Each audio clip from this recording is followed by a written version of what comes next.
Hi there. In this afternoon's edition of The Marketplace, Cocoa Board suspends 2 firms identified in JoyNews investigations as renting certification licenses. Happy because then it has given us one side of it. We've taken swift action this morning. I signed a letter suspending the LBC involved and then that of the farmer group. We'll bring you more from the sector as the first tranche of cocoa syndicated loan hits the Bank of Ghana's account, a development that could preserve the stability of the city. Plus, Bank of Ghana optimistic inflation will return to the medium-term target band of 8% plus or minus 2 in the outlook. We have details coming up. Stay with us.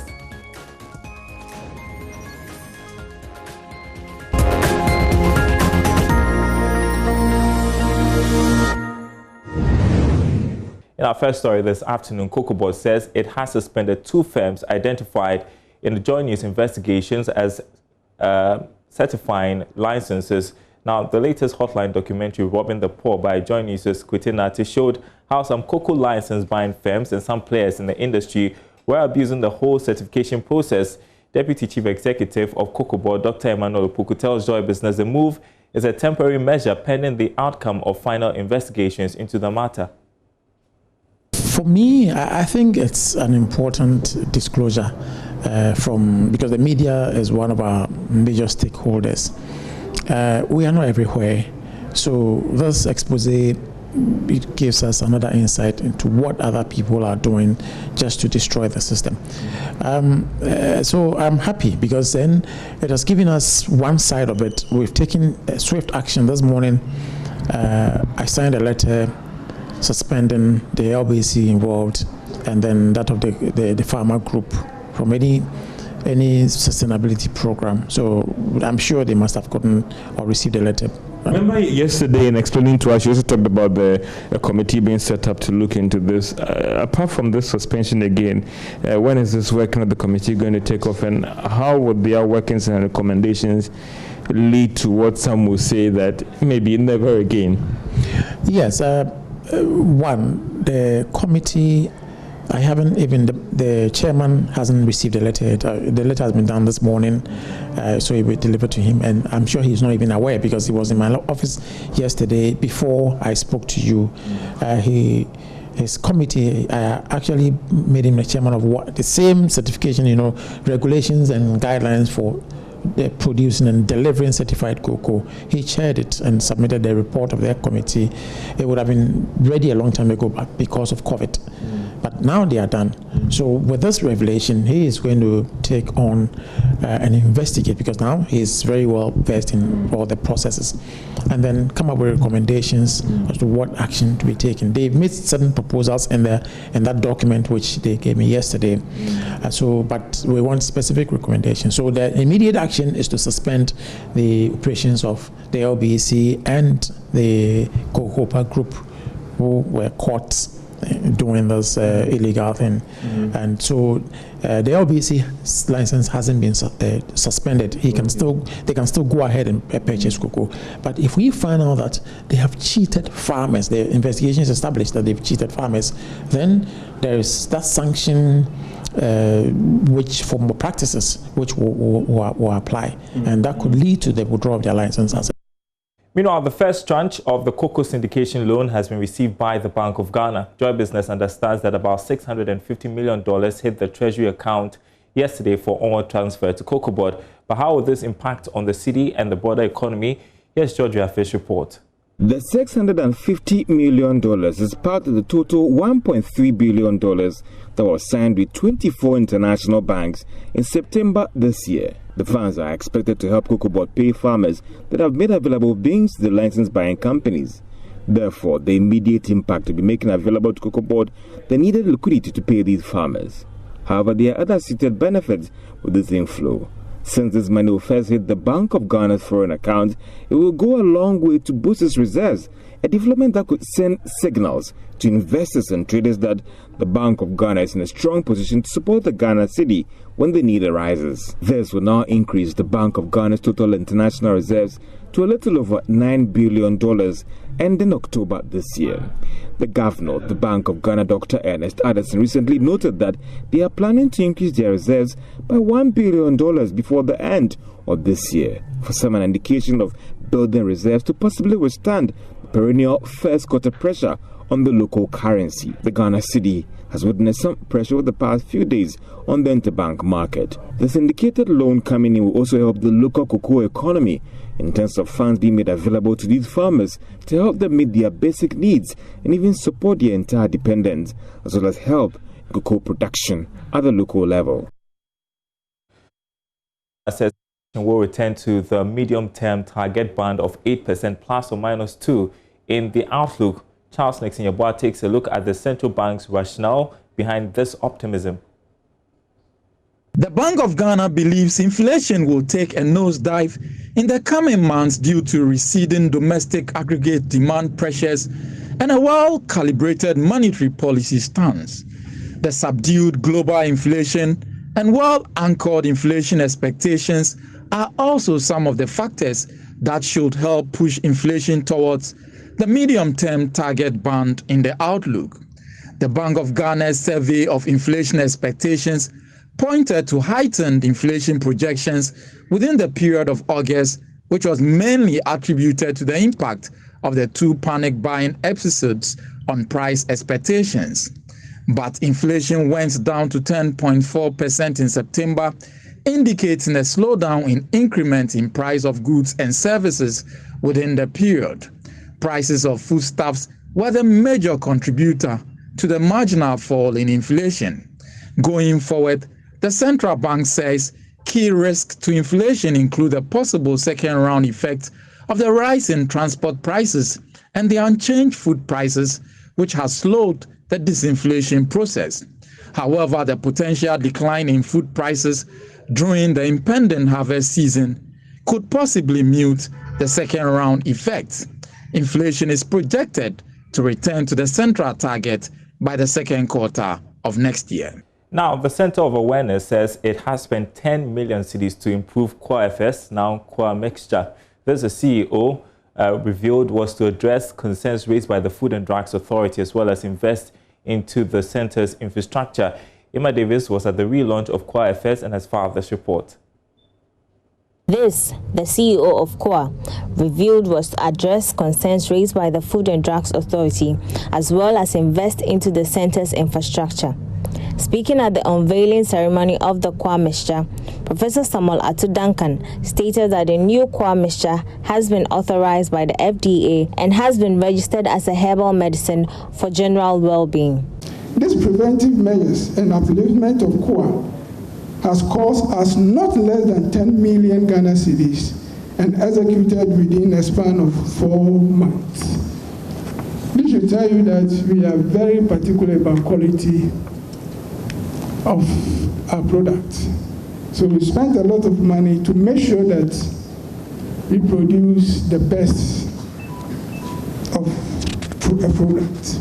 Now, Chairman, ladies and gentlemen, on the 10th of September 2020, the FDA gave us market authorization to market QuaFS as Qua Mixture, since it is no more registered as a food supplement, but now a herbal medicine for general well-being. So QuaFS has not been upgraded from food supplement to a herbal medicine, a medicine. I think food supplements do not have efficacy, but medicines have efficacy. Meanwhile, the Deputy Minister for Health, Gifty Menster, also stated the government is committed to supporting the herbal medicine industry for employment and wealth creation. I wish to assure you of government's commitment in nurturing local business to be able to compete globally. This is just the beginning for you. Do not rest on your own. Strive for excellence. Learn from your peers in other jurisdictions and get to the top. The herbal medicine industry is an untapped sector.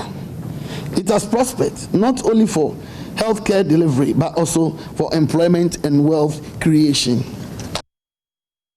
You're watching The Marketplace. Now, the AFTA Secretariat is targeting January 2021 for the commencement of the implementation of the Free Trade Agreement following its postponement due to the COVID-19 outbreak.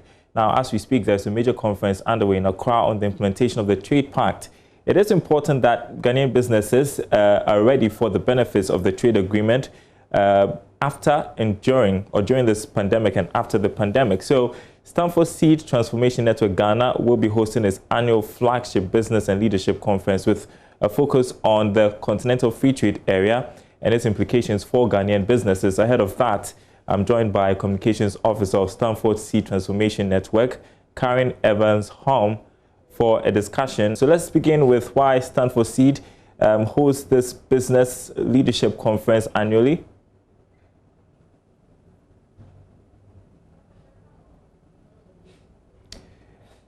Hello, Karen. If you can hear me, I would like for you to unmute because we cannot hear you at all. Oh, okay. Hello, good afternoon. Good afternoon. So let's talk about this conference that is coming up tomorrow, God willing. It's going to focus on AFTA and how Ghanaian businesses can benefit from it, even during this pandemic and afterwards. But first, though, I'd like for you to talk to us about why you hold this conference annually. Okay. So we do this conference annually to keep the business leaders in the network abreast with the times, and to keep ourselves, because we all have a plan for growth and expansion. And so we gather together every year to encourage each other to discuss current business trends, and then also to make sure that we hold each other accountable for what we say we are going to do with our respective businesses. So it's supposed to be the learning and networking events that we have for the network, and then also for other business leaders. And this year has been an unusual year. Your theme is running along the lines of something that has got to do with forced change. Tell us more about it.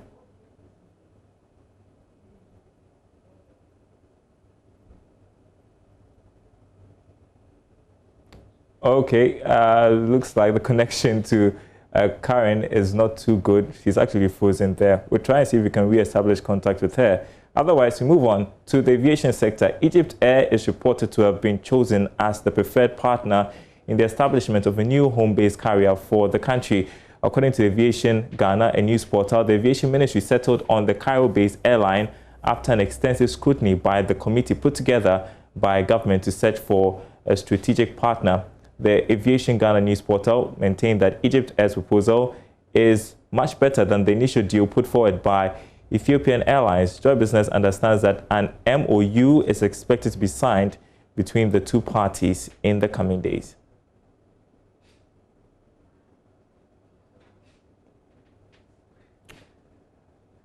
All right, so we'll head back to Karen, see if we can get a good connection to continue our discussion. Karen, we're talking about the theme for tomorrow's business conference. Yes, so I was saying that hello, can you hear me? I can hear you loud and clear. Okay, fantastic. So I was saying that the theme for tomorrow's conference is embracing forced change within diverse cultures. And why this theme? You know, the COVID has come to shift things, whether we like it or not. Right. We are seeing a lot of changes in our business. We are seeing a lot of changes in our life. And so the content of the conference is going to focus on how do we adjust our various businesses in such a way that we still remain profitable, we still remain relevant to our employees and all our other stakeholders. Okay, and so there's plenty of talk about how local businesses can benefit from AFTA. And as I indicated in the intro, as we speak, there's a national conference underway on the implementation of the Trade Pact. But I guess the question is how? How can they do so when we are dealing with a pandemic which is not over yet?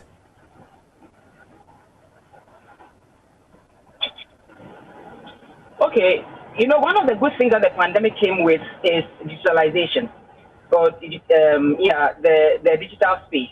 And so we found ourselves businesses that were normally would have to have in-person meetings where you'd have to have people in an office working. Now we are having things like, even this interview, for example, Pre-COVID, probably I would have had to come to the studio, but now I'm doing this online, and so we are looking at these other things. How do we do that? Making sure that we are managing our staff for them to deliver what they are supposed to deliver, even if they are working from home. How do we form partnerships, even with our borders still closed? Now we have some borders being opened, but what are the tools that are available to make sure that we still are able to forge our partnerships across borders? So those are some of the details that we are going to be discussing at the conference tomorrow. And you make an important point about digitalization, because as you have been reporting, the AU, in collaboration with the AFTA Secretariat, are introducing a new trading platform. So it's going to be digital. So then I'm going to ask you, because I see that you've got a lineup of very influential speakers. Tell us about that and what your expectations are at the end of the conference tomorrow. Okay. So we have, like you rightly said, we have Dr. Austin JC. He's the CEO of Dr. Cable and Conductor Limited. He will speak on embracing force change within the diverse cultures. And then we also have Nana Dr. Michael Ejukum Ado, sorry. He's the CEO of Mikado Holdings, and he will speak on positioning business post-COVID, because by all means, we all have been affected in one way or the other. So how do we recenter, how do we reorganize ourselves to make sure that we leverage on the COVID to still scale up? And then we also have Miss Esther Koba, the CEO of Stratcom Africa, and she will be speaking on scaling up in diverse cultures as well, looking at it from the communication angle. And then we have Mr. David Ofotudote, the senior partner of AB and David, and who will speak on the AFCFTA and delve more into its implications for manufacturers, for services, and so on and so forth. Okay, so anybody can be a part of this? Definitely. It's open to anybody who wants to know a lot more about the AFCFTA, and anybody who runs a business and wants to know how to position themselves to make themselves still relevant when the whole of Africa is a market, and also what tools they can put in place to ensure that with these changes, how do you repackage yourself, how do you repackage your company to make sure you're relevant to your current stakeholders and the ones you hope to attain in the future. Right. One takeaway from our conversation is that we have to think digital as a business if you want to benefit from the Continental Free Trade Area Agreement. Thanks very much indeed. We're following that conference. Thank you, Karen. Well, I've got another Karen to talk to, this time on World Statistics Day, which is focusing on women in statistics. Karen Malo is General Secretary of Women in Statistics Ghana. She joins me for some more conversation about this. Why the focus on women in statistics? Hello, Daryl. Thanks for having me. I'm glad to be here. World Statistics Day is a day that the UN has set aside to create awareness on statistics and its importance. And then Women in Statistics Ghana, we came out last year. So we want to also use the day to encourage young ladies to take up the course. So basically, that is what, so I've combined two, Women in Statistics Ghana and also the World Statistics Day. So basically, it's a day set aside by the UN to create awareness on statistics. So basically, that's the day. So we decided to have a 1 month activity. So we had a statistics quiz, which was a national one. We had a essay writing competition. We made some donations to an orphanage, and then yesterday we crowned it with a virtual seminar on the theme. And then the theme was connecting the world to data that you can trust. Yeah, so basically that's what the day is about, and that's what we have done. Great stuff. Unfortunately, we have to end the conversation here, but looking forward to having an extended one with you on how you hope to, generate some more interest when it comes to statistics from women as well. Thanks very much indeed, Karen Malo, who is General Secretary of the Women in Statistics Ghana. That's it for The Marketplace.